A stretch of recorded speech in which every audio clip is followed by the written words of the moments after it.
What is rat hole mining and why was it in news? Rat hole mining कोयला निकालने का एक primitive और अनसाइंटिफिक तरीका है। इसका नाम इसके चूहे के बिल जैसे छोटे टनल से आता है जिसमें क्रॉल करना पड़ता है और इसमें बच्चे भी काम करते हैं। इसके दो मेन टाइप्स हैं। साइड कटिंग, इसमें पहाड़ियों के साइड से कोल सीम मतलब कोयले की परत को फॉलो करते हुए छोटी छोटी हॉरिजॉन्टल सुरंगें खोदी जाती है।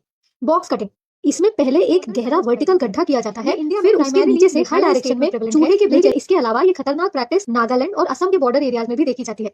तो ये सिर्फ नॉर्थ ईस्ट में ही क्यों होता है? इसके पीछे कॉन्स्टिट्यूशनल रीजन है। देश के बाकी हिस्सों में जमीन के नीचे का कोयला सरकार का होता है, पर मेघालय कॉन्स्टिट्यूशन के 6th शेड्यूल के अंडर आता है और 6th शेड्यूल के तहत ऑटोनोमस डिस्ट्रिक्ट काउंसिल्स को जमीन के मैनेजमेंट और यूज पर स्पेशल पावर्स दिए गए हैं, जिससे गवर्नमेंट इन्फ्लुएंस मुश्किल हो जाती है। इसी वजह से वहां के लोकल लैंड ओनर्स ने छोटे छोटे सिमिलरली नागालैंड में आर्टिकल 371A के स्पेशल प्रोविजंस के कारण इसे रेगुलेट करना थोड़ा मुश्किल है।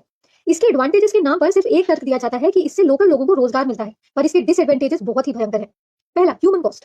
ये बेहद खतरनाक है। सुरंगें अक्सर कोलैप्स हो जाती हैं या उनमें पानी भर जाता है, जिससे मजदूरों की मौत हो जाती है। 2018 में मेघालय और 2025 में असम माइन ट्रेजेडी इसके दुखद एग्जांपल्स हैं। एनवायरमेंटल कॉस्ट, इससे बड़े पैमाने पर डिफॉरेस्टेशन होता है और पानी के सोर्सेज एसिड माइन ड्रेनेज से पूरी तरह से जहरीले हो जाते हैं। सोशल कॉस्ट, और सबसे बुरा, इसमें बड़े पैमाने पर चाइल्ड लेबर का इस्तेमाल होता है।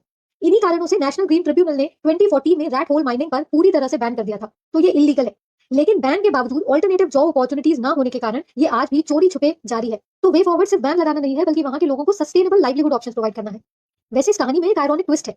ये इतनी डेंजरस और बैंड प्रैक्टिस है, पर नवंबर 2023 में उत्तराखंड के सिलक्यारा टनल में फंसे 41 मजदूरों को बचाने के लिए आखिर में इन्हीं रैट होल माइनर्स के ट्रेडिशनल स्किल का इस्तेमाल किया गया, जब मशीन्स भी फेल हो चुकी थी। तो rat hole mining development, environment और ट्राइबल राइट्स के बीच का एक बहुत ही कॉम्प्लेक्स इशू है। यह हमें याद दिलाता है कि इकोनॉमिक ग्रोथ की कीमत इंसानी जिंदगी और एनवायरमेंट की बर्बादी नहीं हो सकती।